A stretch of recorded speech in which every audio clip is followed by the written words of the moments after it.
this might be the weirdest, most unexpected, potentially unnecessary golf product I will review all year. And that is the Canon Powershot Digital Rangefinder. And let's talk about it. So right now in the world of like niche golf products, I don't know that there's any category that is as crowded as rangefinders, because really you're just trying to accomplish one very simple thing, which is give you the most accurate reading as quickly and unobtrusively as possible. Now, it felt for a couple years like there really hadn't been much innovation. Some products from Bushnell cost $600 and some from other companies cost $150, but they generally kind of did the same thing. Well, more recently, we're starting to see smart rangefinders come out. We're starting to see ones with triangulation features. We're starting to see companies evolve and try and differentiate themselves. But Canon? I didn't see that one coming. Now, on the surface, it could potentially be a good move. Now, for instance, the Nikon Coolshot is one of the best stabilized rangefinders out there. The optics are great. The stabilization works awesome. It's got a beautiful OLED screen. Even though that came out over 4 years ago, it is still a product that I recommend all the time for people that are looking for a stabilized rangefinder. In part because there's not that many stabilized rangefinders out there, but mostly just because it works great as a rangefinder. So with Canon, I kind of expected them to do the same thing, except basically nothing about this is similar to that Nikon rangefinder. For instance, this one doesn't have an optical lens at all. It actually has a viewfinder that's more similar to what you would find in a mirrorless camera, as opposed to like optical glass, like a set of binoculars. But more interesting than that is that this is also a camera. You can take both photos and videos with this, and with a name like Canon, you'd expect it to be pretty darn good. So for as odd of a choice as it was for Canon to get into the golf market, I shoot everything on Canon cameras, so I was kind of excited about it.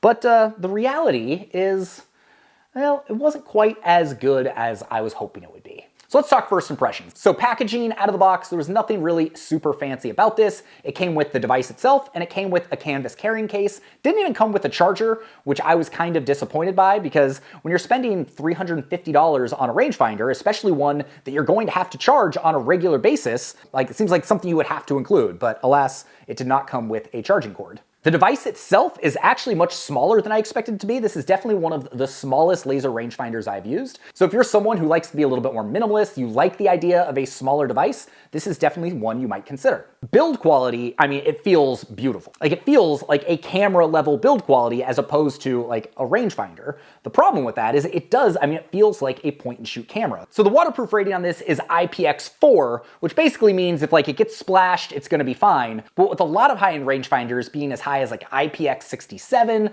IPX7, where you can essentially submerge it for 30 minutes and it's gonna be fine, it's definitely a little lacking there. That being said, it's not very often I'm submerging this. I wouldn't be overly concerned if I got caught in the rain with this, so I don't think it's gonna be an issue under most circumstances, but just something that's worth noting. It feels like the kind of thing, if I were to drop it on concrete, it would probably break, whereas a lot of golf rangefinders are just a little bit more rugged. They feel like they're a little bit more prepared for the elements or, tossing around, and this feels like something I do need to be a little bit more careful of because it feels a little more fragile. Still, build quality feels very Canon level, very nice, but it feels more like a point and shoot camera as opposed to a rangefinder, so if you're someone who's kind of hard on your things, that's definitely something to keep in mind here. Now, when you turn it on and you look through it and you get to the menu system is essentially the exact same as what you will find with Canon cameras, which I kind of was surprised by. I would have thought they would have come up with something that was a little bit easier to use in this form factor. So when you're using a bigger camera, it's pretty easy to scroll through menus. You've got a lot of different options. But with this, even though you've got two buttons on top, you've got a menu button, you've got the power button and the shutter button, and then you've got a zoom button, and then you've got a record button. So you've got 4 different buttons. And when you're going through the menus and trying to figure out how to do different things, it takes a little while to figure out what button does what. And I've constantly found myself either clicking on something I didn't mean to click on, or trying to get back and not being able to, or trying to do something and then going back. The menu system just isn't super intuitive. If you know me, or if you watch my rangefinder reviews, you know that I generally prefer a removable battery. This is USB-C, and while I haven't been able to figure out what the battery is rated for, the battery life seems to be really good. I've used this for a few rounds now. It's still showing full charge, so you're not gonna need to charge it every single round. And over the last couple of years, this is something that's really been improved across the industry, is where some of the first USB-C rangefinders were good for 2 rounds. Now you're seeing ones that are good for 10, 20, 30, and beyond, depending on what features you use. So I wouldn't expect this to last in the dozens of rounds, considering it's basically a full-on camera, but it seems like the battery life is pretty good. Hey, real quick, are you still not sure which golf rangefinder is right for you? Go take our 30-second quiz. You're going to answer a few questions about what you are looking for, and I'm going to give you my best recommendation based on the one that is the best fit for your needs. You can do it right now. The link is below while you're watching the rest of this video. I think it's going to be really helpful. All right, back to it.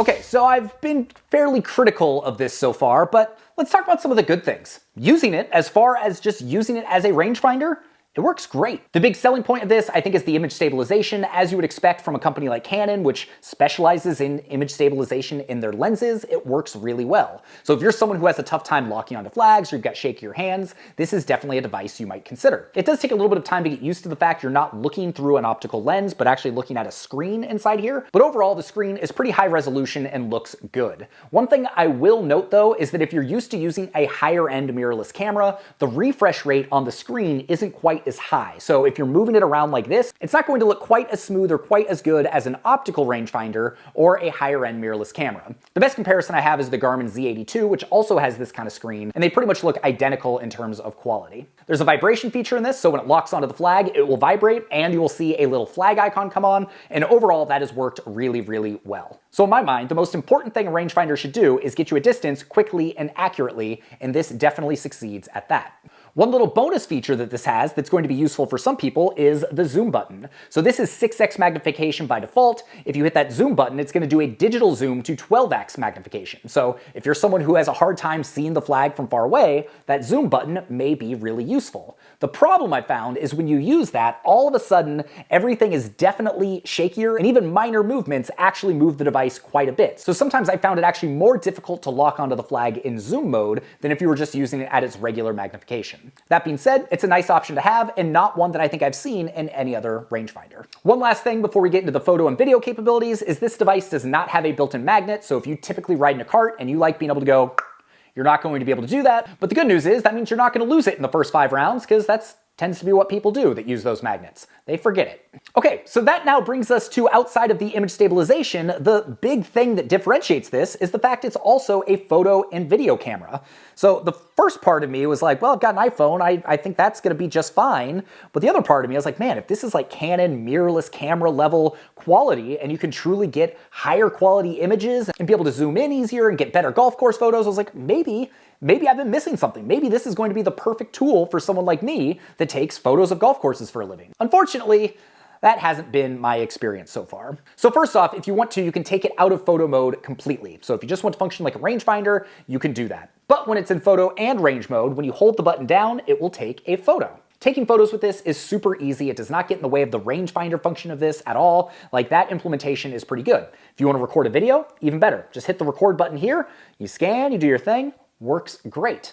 The downside, the quality is just not that high. I found my images to be relatively grainy. Also with video, you're limited to 1080p and you're limited to either 30 or 24 frames per second. So for a device like this, where it's pretty zoomed in and you're maybe moving, wanting to scan things, I'd like to see an option for a higher frame rate so that you can get smoother video. But at 24 frames per second, when you're moving it like this, the video ended up looking relatively choppy and just not that sharp. In part because there's just no easy way to focus on the thing you want. So I hit the flag, I lock onto the flag, I shoot an image of it, and in some of the photos that flag was in focus, and in some of the photos it wasn't. And so I found it just really tough to take consistently good photos with this. The other part of this is because it is a rangefinder and 6 times magnification, is that you can't take photos or video of anything close up. The focus range on this is 4.4 yards to infinity. So that means you can't shoot anything that's within 4.4 yards. So if you're wanting to take like a photo of your lie or something close by, not that you would really be doing that with this, you can't do it, or you can't get it in focus. So what's the bottom line?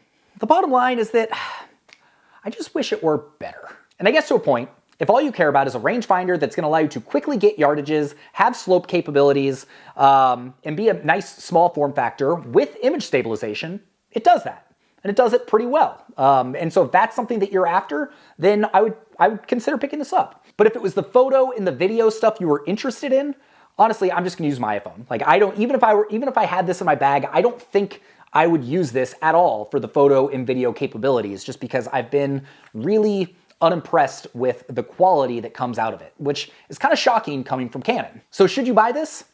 I mean, unless those things I said really speak to you and that's like, that's what you want, knowing the limitations of it, then go for it. But if I were looking for a high quality image stabilized rangefinder, I would probably go for the Nikon, the Coolshot. The optical glass looks great. It's got a beautiful OLED screen. The stabilization works just as well. And you don't have to worry about just kind of the finicky nature of extra buttons, a weird menu system, and so on. So yeah, I'm bummed that I don't like this more, and it's not to say it's not without a few redeeming factors and some cool factor, because it's definitely different than anything else out there. It's just, unfortunately, the different things, the camera and the video, the stuff it was supposed to do really well, it just doesn't do a great job of. So take that for what it's worth.